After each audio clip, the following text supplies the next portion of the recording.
साथियों नमस्कार, एक बार फिर से आप सभी के सामने हाजिर हूं एक नए टॉपिक के साथ वीडियो और एग्जाम के लिए। तो कौन सा टॉपिक है आज हमारा? गांधी जी और उनके प्रारंभिक आंदोलन के बारे में सब कुछ जान लेते हैं। तो चलिए शुरू करते हैं। सबसे पहले गांधी जी का परिचय करा देते हैं आप सबसे।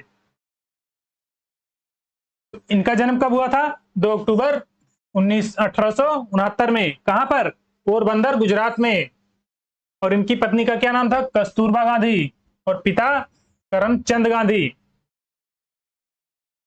और देखते हैं, और इनके गांधी जी के प्रारंभिक कार्य देखते हैं। इनके शुरुआत में क्या क्या इन्होंने कार्य किया था। 1894 ईस्वी में इन्होंने नटाल इंडियन कांग्रेस की स्थापना की थी। कहां पर की गई थी? ये साउथ अफ्रीका में की गई थी। नटाल इंडियन कांग्रेस की स्थापना 1894। डेट कभी कभी पूछ लेता है। और टास्टाय फार्म की भी स्थापना की थी। और इनके द्वारा एक अखबार निकाला गया था, इंडियन ओपिनियन। कहां पर? ये भी दक्षिण अफ्रीका में, इंडियन ओपिनियन। और इन्होंने जो गांधी जी ने 1904 में फिनिक्स आश्रम की स्थापना की थी। किसकी स्थापना? फिनिक्स आश्रम की स्थापना। कहां पर? डरबन में। डरबन कहां पर है? South Africa. तो यहां पर इनके द्वारा फिनिक्स आश्रम की स्थापना 1904 में की गई थी। और इन्होंने सत्याग्रह आश्रम की स्थापना की थी। कब? जब दक्षिण अफ्रीका से वापस लौट कर आए थे भारत इन्होंने 1915 में। तो इन्होंने सत्याग्रह आश्रम की स्थापना की थी। कहां पर? अहमदाबाद में की गई थी। आगे देखते हैं, आगे क्या है। गांधी जी के सिद्धांत, इनके जो सिद्धांत है बहुत महत्वपूर्ण है। देखिएगा इनके सिद्धांत क्या क्या है। ये दार्शनिक अराजकतावादी थे। दार्शनिक अराजकतावादी। और क्या? रामराज के इन्होंने 2 सिद्धांत, युगल, जिन्हें सिद्धांत कहते हैं, युगल सिद्धांत। तो ये 2 सिद्धांत हैं, उन्हें देखते हैं कि इनके सिद्धांत क्या है। सत्य और अहिंसा। ठीक है, सत्य और अहिंसा इनके 2 सिद्धांत थे, जिन्हें रामराज के युगल सिद्धांत के रूप में जाना जाता है। और इन्होंने समाजवाद का अर्थ क्या बताया था? समाजवाद का अर्थ बताया था सर्वोदय, यानी सबका उदय। समाजवाद का अर्थ सर्वोदय। और सत्याग्रह रणनीति इनकी क्या थी? सत्याग्रह रणनीति इनकी थी कि सर्वाधिक प्रभावी अस्त्र जो है ये उपवास है। इसे अग्निबाण का संज्ञा दी गई थी, उपवास को अग्निबाण। और अंतिम अस्त्र क्या है? ये अंतिम अस्त्र इन्होंने हड़ताल को बताया था। और सत्याग्रही का उद्देश्य क्या होना चाहिए इन्होंने बताया था।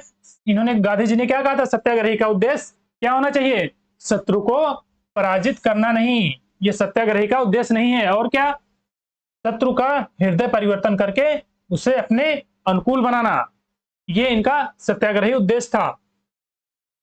और इच्छा इन्होंने क्या कहा था? राज्य विहीन समाज की स्थापना। इनकी इच्छा थी कि राज्य विहीन समाज की स्थापना की जाए। और निष्क्रिय प्रतिरोध इन्होंने दक्षिण अफ्रीका में शुरुआत की थी। ये राजनीतिक अस्त्र बताया था, निष्क्रिय प्रतिरोध। और सत्याग्रह ये नैतिक शक्ति। ठीक है, सत्याग्रह जो है नैतिक शक्ति और सत्य को मानकर किसी वस्तु के लिए आग्रह करना, सत्याग्रह का अर्थ है। आगे देखते हैं, आगे क्या है। उनके कुछ आंदोलन देख लेते हैं, प्रसिद्ध कथन। तो चलिए देखते हैं।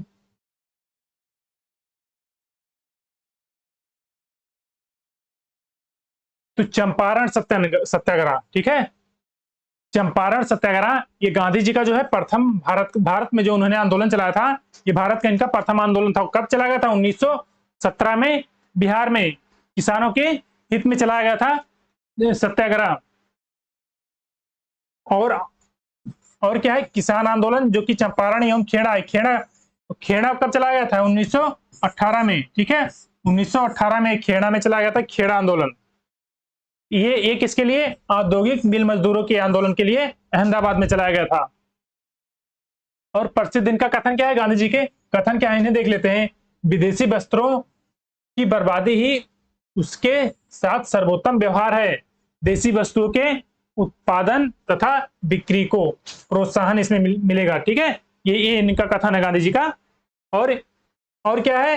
हरिजन सेवा मेरा जीवन श्वास है, इसलिए इसके बिना मैं एक क्षण भी जिंदा नहीं रह सकता। इनका प्रसिद्ध कथन गांधी जी का है। और आगे देखते हैं, इनके प्रेरणा स्रोत कौन रहे गांधी जी के, क्योंकि हर व्यक्ति की कोई ना कोई प्रेरणा स्रोत होते हैं, और क्रांतिकारियों के खासकर।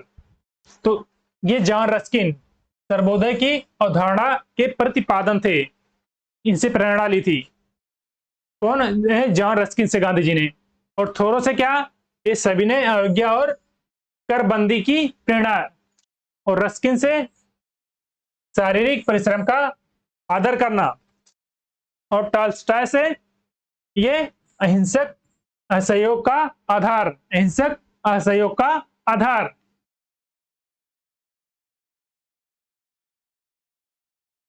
गांधी जी से संबंधित कुछ इंपॉर्टेंट फैक्ट हैं, उन्हें भी जरा डिस्कस कर लिया जाए। तो क्या है? आत्मनियंत्रण। ये गांधी जी द्वारा पारिवारिक नियोजन हेतु सुझावा गया एक सर्वोत्तम उपाय है, आत्मनियंत्रण। और डरबन जो कि दक्षिण अफ्रीका में है, 1893 ईस्वी में दादा अब्दुल्ला का मुकदमा लड़ने गए थे, 1893। और गोपाल कृष्ण गोखले इनके राजनीतिक गुरु थे। और जो है 1901 में कांग्रेस के कलकत्ता अधिवेशन में इन्होंने, गांधी जी ने पहली बार भाग लिया था। अगर पूछा जाएगा कि कांग्रेस के अधिवेशन में गांधी जी ने सबसे प्रथम कब भाग लिया था सर्वप्रथम, तो क्या हो जाएगा? 1901 में। और बंबई विधि कार्यालय की स्थापना बंबई में इन्होंने की थी। कब? 17 जून 1917 में की थी। और क्या है?